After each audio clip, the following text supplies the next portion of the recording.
nossa penúltima mensagem da nossa série Milagres.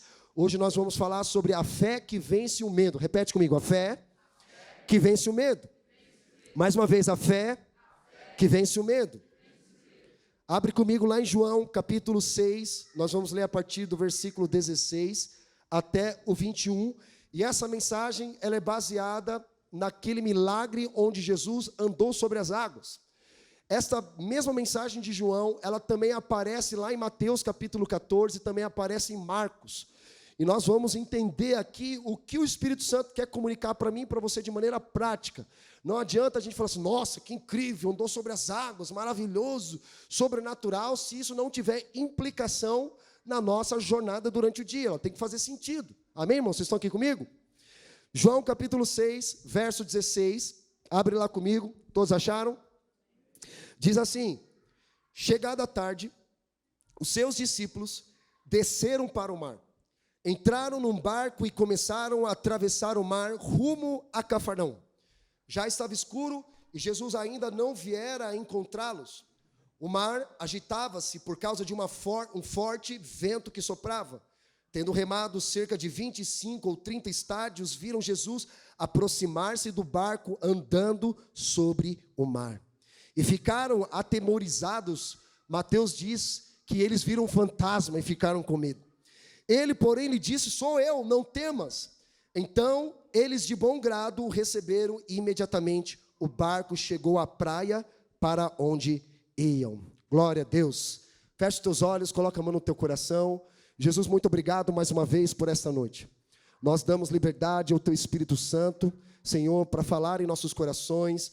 Nosso coração está sedento, Senhor, para receber a tua palavra nesta noite.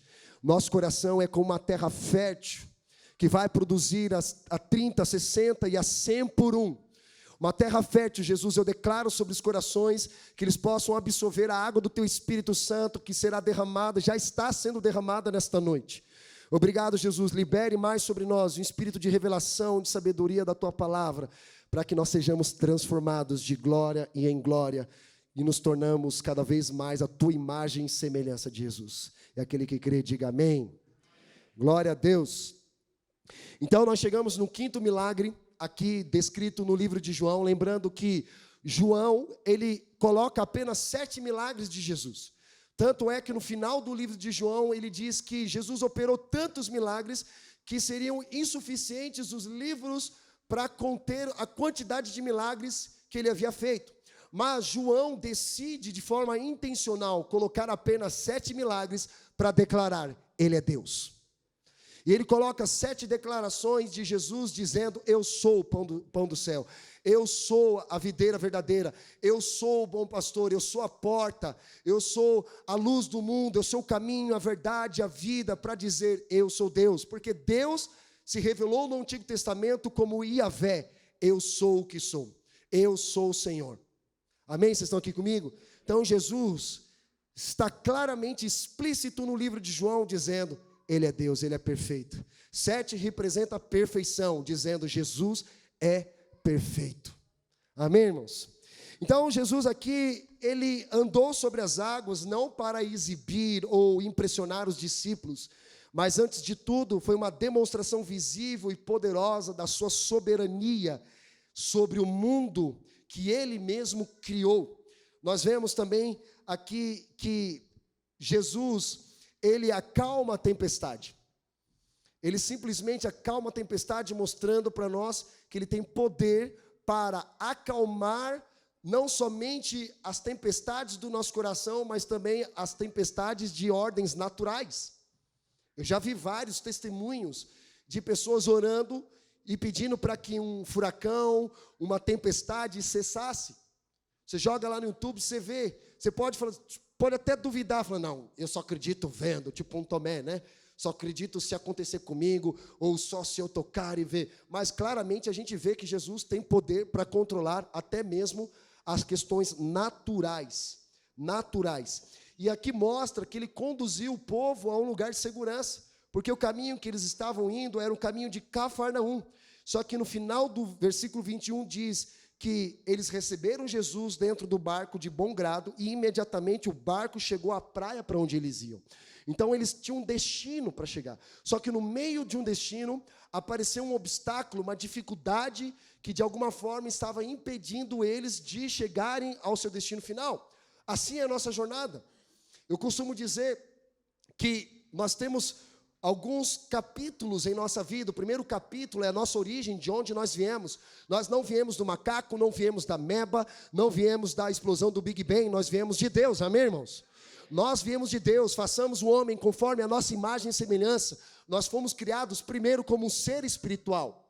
Segundo, revela a nossa identidade a partir do momento que nós temos o entendimento que Deus não é apenas o Yahvé, é o Senhor, Ele é um Pai, porque a maior revelação do Novo Testamento foi Jesus revelar o coração de Deus como Pai. Ninguém vem ao Pai a não ser por mim. Eu só faço o que vejo o meu Pai fazendo. Então sempre Jesus apontava para Deus como um Pai. E quando nós entendemos a nossa identidade de filho, nós descobrimos o nosso propósito, que nem propósito é nosso, propósito é de Deus. Amém? Vocês estão aqui comigo? Nem a vida que você julga ser tua é tua, irmão. Você não tem nada. Se Deus quiser tirar a tua vida, Ele toma, porque Ele é o autor e consumador da nossa vida e da nossa fé. O poder da nossa vida está nas mãos de Deus. Então nós precisamos entender também o nosso propósito a partir da nossa identidade em Cristo. Quantos aqui estão entendendo isso? Porque se nós não tivermos essa revelação, a gente vai sair fazendo tudo o que a gente acha na telha. E fica sem direção, faz uma coisa aqui, começa, não termina, abandona e fala que não era de Deus para mim. Aí vai lá e faz outra coisa. Ah, não era de Deus para mim. Por quê? Porque não deu certo. E aí sempre vive nesse ciclo, igual um cachorro correndo atrás de um rabo. Quem já viu um cachorro correndo atrás de um rabo? Está em movimento, mas não sai do lugar. Então, quando você entende o seu propósito, que é o que você foi chamado para fazer, você sabe exatamente o lugar onde Deus quer que você esteja, que é o quarto ponto, é um lugar onde você está inserido. E não apenas um lugar geográfico, mas um lugar de posicionamento. Deus posicionou o homem no jardim do Éden, Gênesis 2,15, para cultivar e guardar a terra. Quando o homem sabe onde ele está, aí ele cumpre com o destino dele. Quem já pegou o Uber aqui sabe exatamente que a primeira coisa que o Uber pede para você, para usar o aplicativo, é a sua localização. Ou seja, se você não souber onde você está, você não saberá onde você vai chegar. Então, qual é o nosso destino? A eternidade. É por isso que Paulo diz, fixem os olhos de vocês naquilo que é eterno.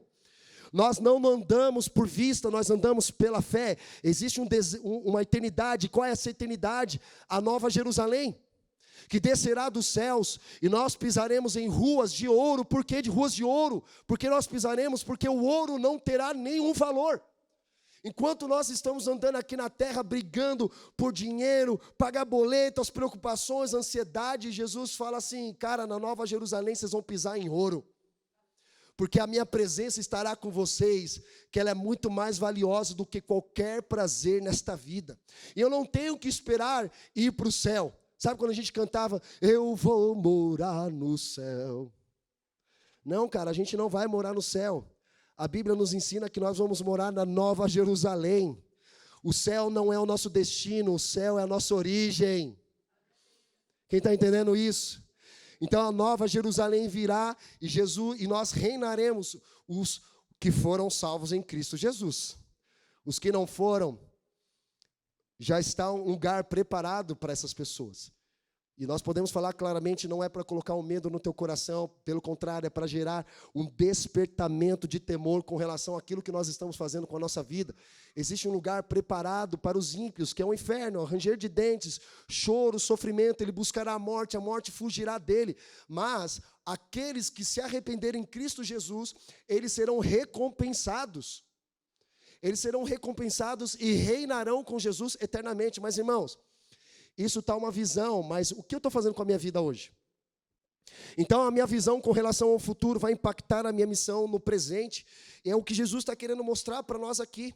O que nós podemos aprender então, quando nós olhamos aqui para esse texto diante de nós? Primeiro ponto, a oração é o nosso primeiro recurso e não o último recurso. Repete comigo, a oração não é o meu último recurso. A oração é o meu primeiro recurso. Nessa situação, Jesus despediu a multidão depois do milagre da multiplicação dos pães, que foi a mensagem do domingo passado, onde nós falamos sobre a multiplicação da vida, começar com o que você tem e multiplicar. Jesus multiplicou os pães e os peixes, porque eles começaram com o que eles tinham. E o que eles tinham nas mãos? Um menino. Aí vem André e fala, Senhor, nós temos aqui um menino. Já viu olheiro de futebol? Aquele headhunter, pessoas que procuram talentos. Quem já viu isso? Levanta a mão aí, para eu saber. Pessoas que procuram talentos, pessoas que carregam algo.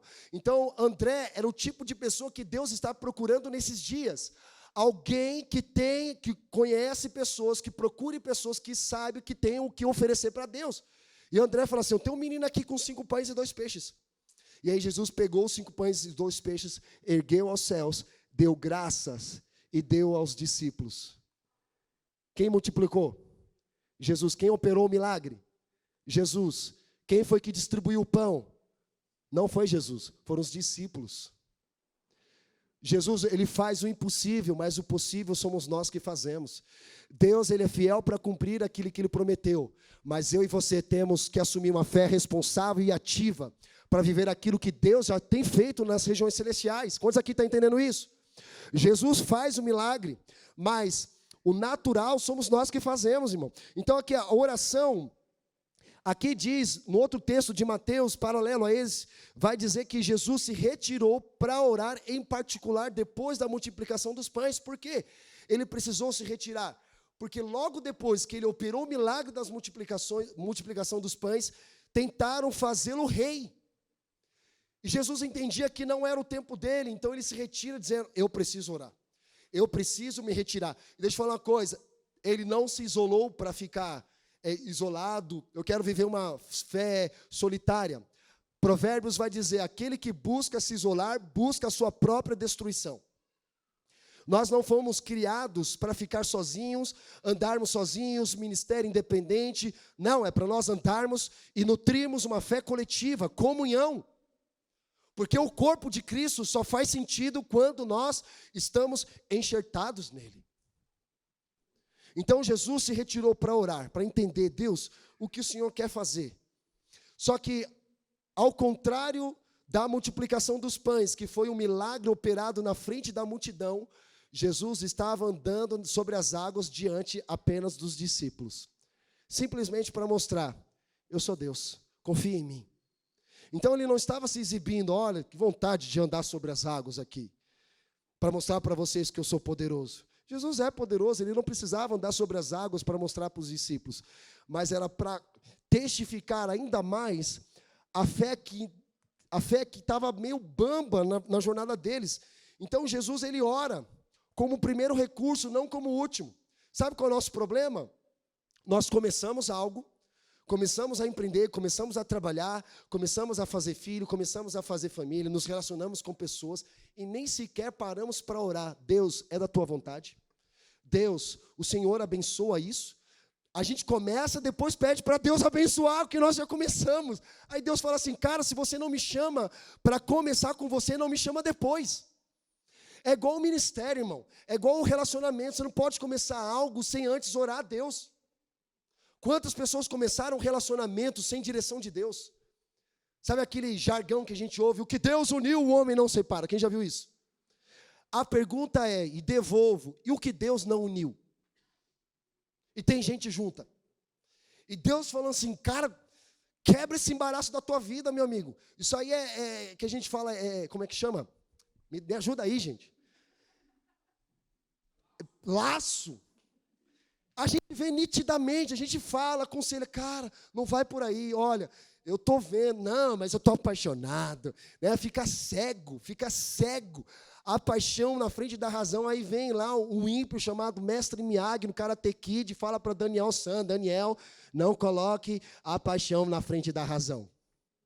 E aí a gente é muito emocionado, né? Muito emocionado, muito impulsivo. Não, eu sei, eu vou servir, eu não vou ser pescador de homens, eu vou ser isca.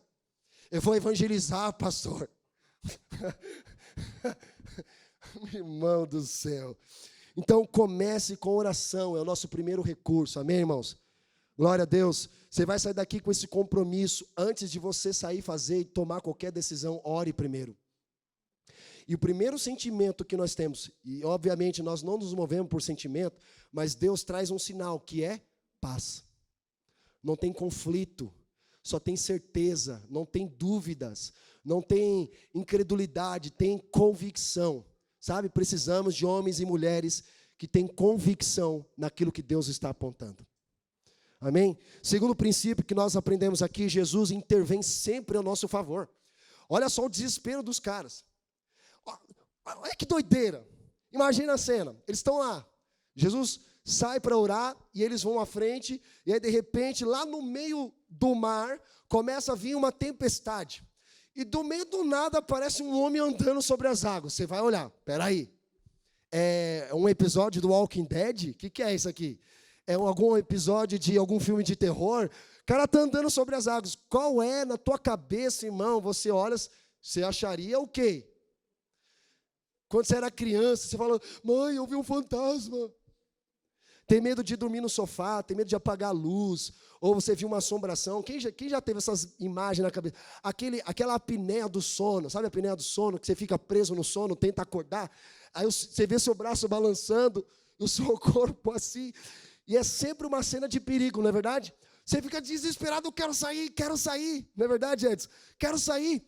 E aí é uma cena de perigo, e de repente você se desperta, você fala, meu Deus, dá aquela palpitação no coração, você fica desesperado, você fala, eu vi um fantasma, eu vi um vulto, eu vi um demônio. Já viu aquela época daquelas pessoas que via demônio em tudo? Meu Deus, cara.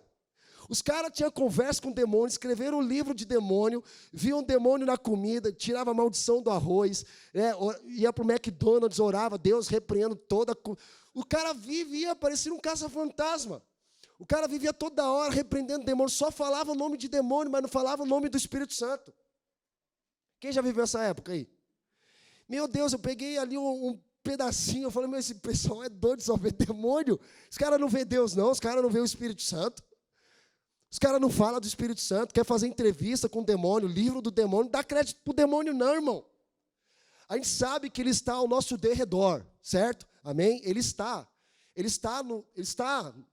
no contexto, na casa, tentando buscar uma brecha para destruir a sua casa, a sua família, a sua vida. Mas nós não vamos dar crédito para ele, nós vamos dar crédito ao Espírito Santo. Quanto mais nós elevarmos o nível de adoração, meu irmão, não fica nada sobre o lugar. É por isso que nós temos aqui na comunidade, eu falo, não fique falando, apontando o pecado das pessoas, eleve o nível de justiça, eleve o nível de santidade. Quanto mais nós elevarmos o nível de justiça e de santidade, demônio não fica. Ele não fica. É por isso que nós temos que falar mais o nome de Jesus. Nome sobre todo nome. Nome que está acima de todo nome, nos céus e na terra e debaixo da terra. Não há nome maior que o nome de Jesus. Então, quando nós entendemos que Jesus intervém sempre a nosso favor, irmão, porque mesmo no meio do desespero ali, do medo, tomado pelo medo, mesmo que eles tenham visto ali um fantasma, mas, a partir do momento que Jesus diz, sou eu, fique em paz, irmão. Fique em paz. Terceiro princípio, não tenha medo quando Jesus está no barco. Lembra? Pedro fala assim, no livro de Mateus, Senhor, se és tu, me faça ir até ti. O que Jesus responde para ele em Mateus? Vem, português claro, vem se tu é macho. Deixa eu falar uma coisa, se você desafia Deus, pode ter certeza que Ele vai te desafiar primeiro. Porque o milagre só vem a partir de uma obediência. Porque para Jesus fazer você andar sobre as águas é fácil. Agora, a responsabilidade de colocar o pé para fora do barco não é de Jesus, porque o dele já está para fora do barco. A responsabilidade de colocar o pé para fora do barco é sua. É sua. E eu gosto de Pedro, porque Pedro é brasileiro. Pedro é gente da gente, impulsivo, apaixonado, fervoroso. Nunca vou te abandonar, Jesus, nunca vou te negar. Não é isso que ele falou para Jesus? Tamo junto, Jesus. É nós, qualquer coisa me liga aí. Se os caras vierem aqui com espada, os caras querem tirar uma contigo, Jesus, é nós. Vamos bater de frente. Aí Jesus fala assim, Pedro, tu nasceu no Brasil, né, Pedro? Você é brasileiro, né? Porque você fala aquilo que você não sustenta. É muito gogó, Pedro, você é muito fervoroso. É corintiano, né? Sofredor. Né? Tem algum corintiano aqui? Aleluia, glória a Deus, aleluia. Corinthians. Tem até livro do Corinthians na Bíblia. Aleluia. Ninguém entendeu a piada, mas tudo bem. Você vê que o cara é apaixonado, é impulsivo. Só que Jesus fala, Pedro, eu te conheço. Você vai me negar 3 vezes antes que o galo cante. Não, Jesus, estamos juntos, é nós, qualquer coisa me liga. Pedro, tá bom, Pedro, vai lá. Negou Jesus. E abandonou Jesus. E aqui a gente vê um Pedro, né? Impossível, brasileiro. Se és tu, Jesus, me faz andar sobre as águas. Me faça ir até ti. Aí Jesus fala, me desafiou? Então vem. Vem se tu é macho. Aí Pedro começa a andar sobre as águas. Aí, de repente, ele começa a olhar os ventos contrários. E ele começou a afundar. E ele grita, Senhor, salva-me. Salva-me, Senhor. Salva-me, Senhor. E aí Jesus fala assim, não temas, tem de bom ânimo. E Jesus tomou pelas mãos. Só que aí eu fico usando um pouco da minha imaginação, né? Não sei se com você é assim. Eu fico imaginando Pedro ali no barco, falando assim, eu vou até lá. Ele me falou para ir, eu vou. Não, se eu não for, eu não vou sustentar aquilo que eu falei, então eu vou. E aí os discípulos falando assim para ele, cara, você vai afundar, hein? Vai lá. Depois eles vão falar assim, te avisei. Não é assim, não tem gente assim? Quando você pisa na bola, tem gente que fala assim, tá vendo? Bem feito, te avisei. Foge desse tipo de gente, pelo amor de Deus. É gente que critica você em todo tempo. Critica você em todo tempo. Quando você chegou lá no sucesso, quer dar tapinha nas tuas costas. Mas não faz igual os ímpios não, né? Abençoe esse irmão. Glória a Deus, irmão. Deus te abençoe também. Não amaldiçoa não. Quem está entendendo isso? Então vamos imaginar a cena. Os discípulos lá no barco, e Pedro começa a andar sobre as águas, e os caras tirando sarro de Pedro. Vai afundar, vai passar vergonha. Lá, depois ele vai dizer que eu avisei. Aí ele começou a afundar e começou a chacota, né? Começou as piadas, começou o bullying, começou a perseguição, começou as mentiras. Ele começou a afundar.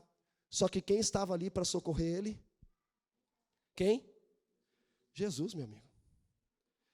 E a Bíblia fala que Jesus voltou com Pedro andando sobre as águas até o barco. E aí eu fico imaginando Pedro tirando aquela casquinha, né? Dizendo, olha, eu posso ter afundado, mas eu vou dizer para vocês, eu andei sobre as águas.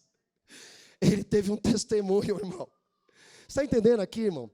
Eu gosto de Pedro, ele é impossível, mas faltou ali, sabe, ele se firmar e até o fim naquela certeza, naquela convicção dele. Só que Jesus estava no barco, e quando Jesus entrou no barco, as tempestades se acalmou. Alguém já assistiu aquele filme lá, A Cabana? Tem aquela cena que ele está lá no barquinho, já viu? Aí de repente o barco começa a chacoalhar, aí Jesus ali no filme fala assim para ele, olha para mim. E quando ele começou a olhar para Jesus, se acalmou. Sabe o que eu aprendo com isso? É você não tirar os olhos daquilo que Jesus está fazendo. Lembra do livro de Mateus, capítulo 11, fala de João Batista que estava na prisão. E ele começou a duvidar que Jesus era o Cristo. E lá na prisão ele diz, manda perguntar para Jesus se ele é o Cristo ou temos que esperar outro. E aí foram perguntar para Jesus, tu és o Cristo? E ele responde, vai dizer a João Batista, os cegos vêm, os coxos andam, os mortos são ressuscitados, os leprosos são curados e bem-aventurados aqueles que não se escandalizarem de mim. Sabe o que estava acontecendo com João Batista? Ele estava tirando os olhos daquilo que Jesus estava fazendo. E a partir do momento que você tira os olhos daquilo que Jesus está fazendo, você dá lugar, sabe o quê? À incredulidade. E a incredulidade, ela endurece o nosso coração.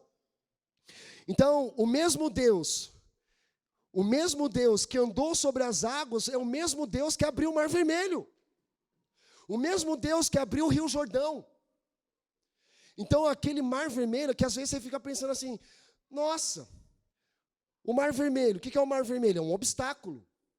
E Deus abriu o Mar Vermelho, mas quem teve que passar pelo Mar Vermelho? O povo. Então, Deus não vai resolver o teu problema, Deus vai abrir o caminho para você sair do problema. Quem está entendendo isso?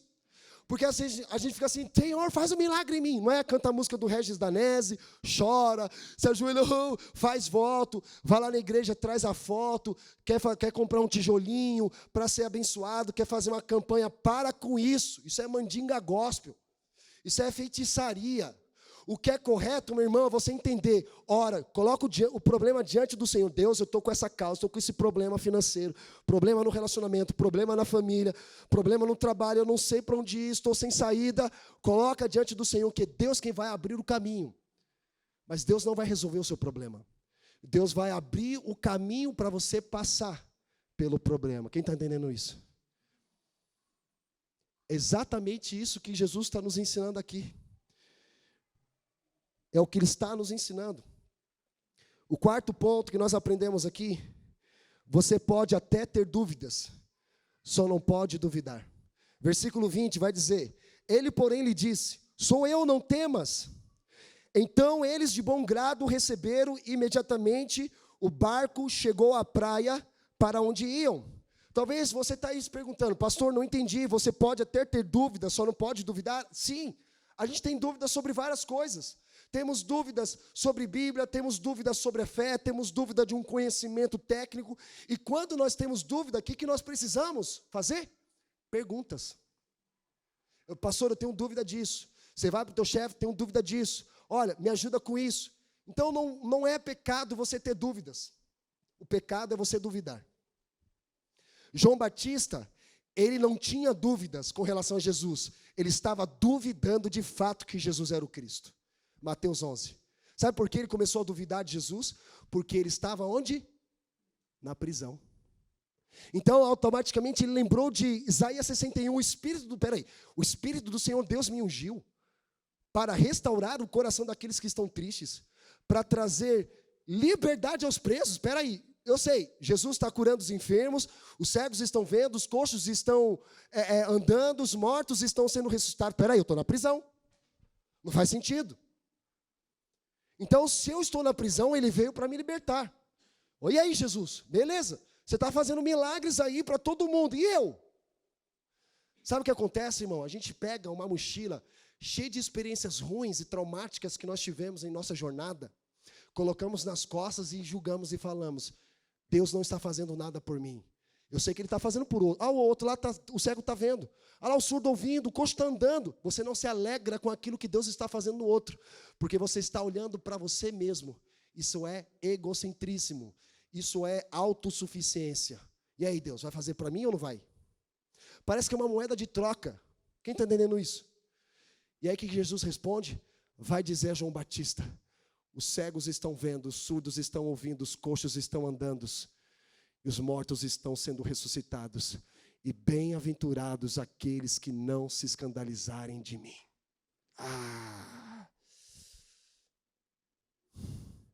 Se João Batista duvidou, irmão, imagina eu e você na jornada.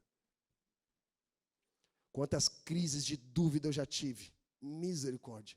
Quanta vontade de desistir, jogar tudo no chão, falar, cara, isso não é para mim.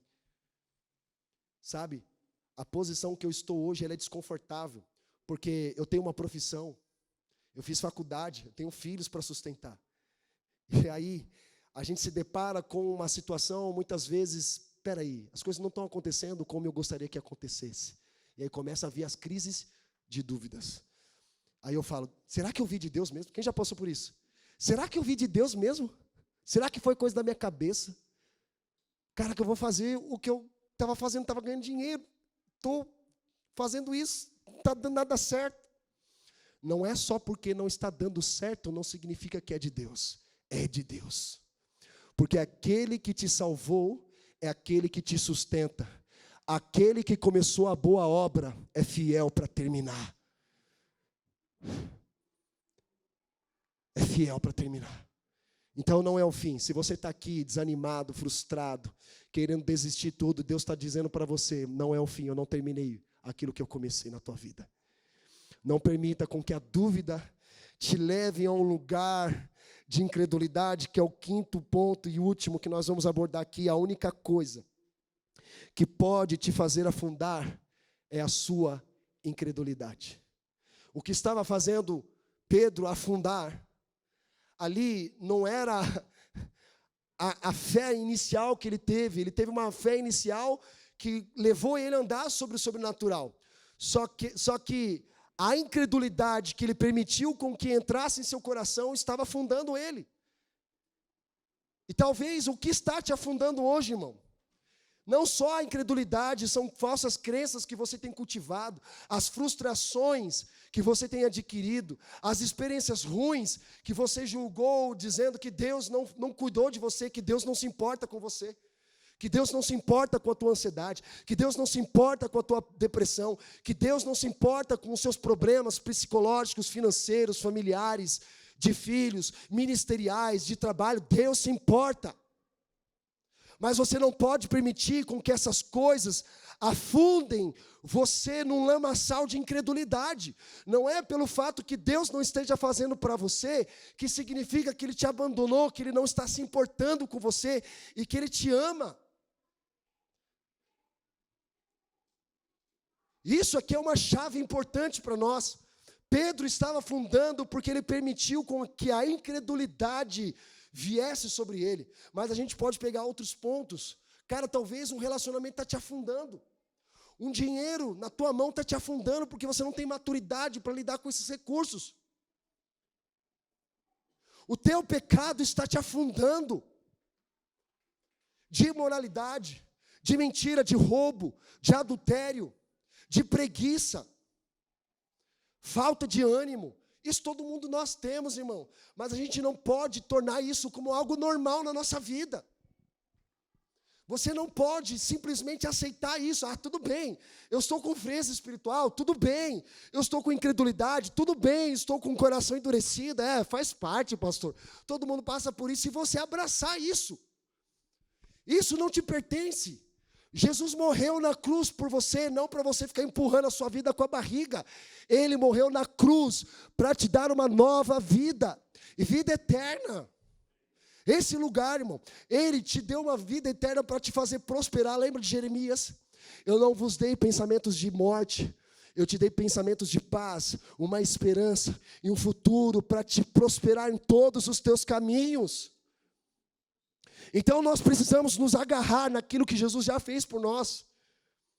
Nós não podemos ser cristãos de nome. Que religião você? Eu sou cristão. Grande coisa hoje. Ser cristão de nome. Segundo o IBGE, somos mais de 85% de brasileiros que declaram a sua fé em Cristo. Mas peraí, cara, o que está acontecendo? Como você está dizendo que você é cristão, mas não tem fruto de arrependimento? Não tem fruto do Espírito? Cadê o amor? Cadê a fidelidade? Cadê a fé dentro de você, cara, que move montanhas? Cadê o domínio próprio? Cadê a santidade ao Senhor? Cadê o temor dentro do teu coração? Cadê o fruto de generosidade, de oferta, de comunhão dentro de você? Cadê o fruto? E Jesus quer o fruto nosso. Então nós não podemos aceitar com que as coisas afundem a nossa jornada de fé, irmão. Sabe, eu gosto muito, amo essa palavra perseverança dos santos. Perseverança. Jesus vai dizer no sermão profético: os que perseverarem até o fim herdarão a coroa de vida eterna. É uma vida eterna. O Espírito dentro de nós. O mesmo Espírito que ressuscitou Jesus dos mortos. Quando Jesus ressuscita dos mortos, olharam e viram que tinham o quê? Marcas nas mãos, nos pés e a lança. Sabe para quê? Para mostrar para mim e para você que valeu a pena o sofrimento, a crucificação. E Ele nos mostra que Ele ressuscitou dos mortos e Ele vive. Dizendo: faça valer a pena o meu sofrimento. Tem uma canção dos moravianos que eles cantam quando eles estavam prestes a ser levados como escravos, porque eles se entregaram voluntariamente à escravidão para poder evangelizar os escravos da África. E eles cantavam dizendo: para que o Cordeiro receba a recompensa do meu sofrimento. Sabe? É esse lugar, irmão. Talvez você aqui nesta noite tenha permitido com que muitas coisas tenham afundado a sua vida. principalmente a incredulidade. Mas eu estou aqui como profeta de Deus para declarar sobre a sua vida as verdades de Deus e destruir todas as mentiras de Satanás. Que nada vai impedir o amor de Deus na tua vida. Nada vai parar aquilo que Deus começou na tua jornada. Você não será um cristão de nome, mas você será um cristão de convicção. Você não vai ficar dizendo da boca para fora: eu adoro a Jesus, eu amo ao Senhor, eu vou lá no culto, dou meu dízimo, participo. Durante 2 horas da minha vida eu sou crente, mas durante a semana eu vivo como um ímpio. Pelo amor de Deus, gente. Precisamos de pessoas de verdade, pessoas que têm convicção daquilo que acreditam. Sabe o que me fez chorar esses dias? Por conta dessa guerra. Você via mulheres muçulmanas dizendo: o meu marido foi um mártir, chorando. Eles se explodiram, se mataram em nome de uma religião que mata pessoas. E as mulheres chorando: meu marido é um mártir. Eu fiquei assim, meu Deus, cara. Olha os muçulmanos ensinando para nós cristãos que vale a pena morrer. Se o grão de trigo cair na terra e não morrer, não dará fruto, mas se o grão de trigo cair na terra e morrer, dará muito fruto. Aquele que busca salvar a sua vida vai perder, mas aquele que perde a sua vida por amor a mim vai ganhar. É esse lugar, irmão. É esse lugar que vale a pena. É você, como diz Paulo, abraçar a cruz de Cristo. É a cruz do sofrimento de Cristo. Não estou dizendo que você, nossa, hoje eu estou a fim de sofrer. Não é isso. É que quando nós abraçamos o ministério de Jesus, cara, a sua vida nunca mais será a mesma. E é o que Deus está fazendo para mim e para você, nos convidando a andar sobre as águas. E quando falar andar sobre as águas, andar num lugar seguro. Andar num lugar onde próprio Deus coloca o chão para a gente pisar. Sabe, eu gosto muito da expressão quando diz que fé é você sair do seu lugar de segurança e colocar o pé para fora do barco e pisar no chão que Deus está colocando para você pisar. O mesmo Deus que te dá uma visão é o mesmo Deus que te dá a provisão. E é isso que Deus quer nos levar nesta noite. Não apenas ouvir uma palavra bonita, uma palavra abençoada, mas é se comprometer e dizer: Senhor, eu quero viver o teu evangelho. Eu quero viver o teu evangelho até o fim da minha jornada. E Jesus está te chamando para você colocar o pé para fora do barco. Talvez você chegou aqui nesta noite com a fé, sabe, balançada, incrédula, já não acreditando mais. Talvez tenha sido a sua última opção, é a última vez que eu vou, mas Jesus está te chamando nesta noite. Jesus está te chamando para você entregar toda a sua vida a Ele, confiar nele, que Ele tudo fará. Quantos aqui querem fazer essa decisão com o Senhor Jesus? Quantos aqui nesta noite querem realmente andar sobre as águas? Quer realmente ter uma fé inabalável? Uma fé onde o Senhor de fato vai te levar a lugares, meu amigo, você não faz ideia. Coisas extraordinárias começarão acontecendo através da tua vida. Obrigado, Jesus. Feche os teus olhos. Espírito Santo, nós te agradecemos. Nós te agradecemos, Espírito Santo. Nós te agradecemos, Espírito Santo, pelo fluir de liberdade que o Senhor tem gerado sobre as nossas vidas. E nós somos gratos a Ti, Jesus. Flua, Espírito Santo, sobre este lugar. Nós liberamos, damos total liberdade ao Teu Espírito Santo de mover poderosamente em nossas vidas nesta noite. Coloque em nós a paixão que Jesus tinha. Coloque em nós a mesma paixão que Jesus tinha pelos perdidos. A mesma paixão que Jesus tinha pelos perdidos. Nós nos rendemos diante do Senhor. Sopra, Espírito Santo, sopra, Espírito Santo. Sopra, Espírito Santo. O Espírito Santo neste momento vai sondar a sua mente. Deixa fluir. Se você deseja chorar, não segure as lágrimas. Deixa com que o Espírito Santo neste momento Ele possa restaurar a tua fé e possa te levar a um lugar de arrependimento de coisas que estavam afundando você em meio à tempestade, te levando à incredulidade e a um coração endurecido. Mas nesta noite o Espírito Santo está te chamando para uma nova vida em Cristo. Sopra, Espírito Santo, sobre nós. Sopra sobre nós, Espírito Santo.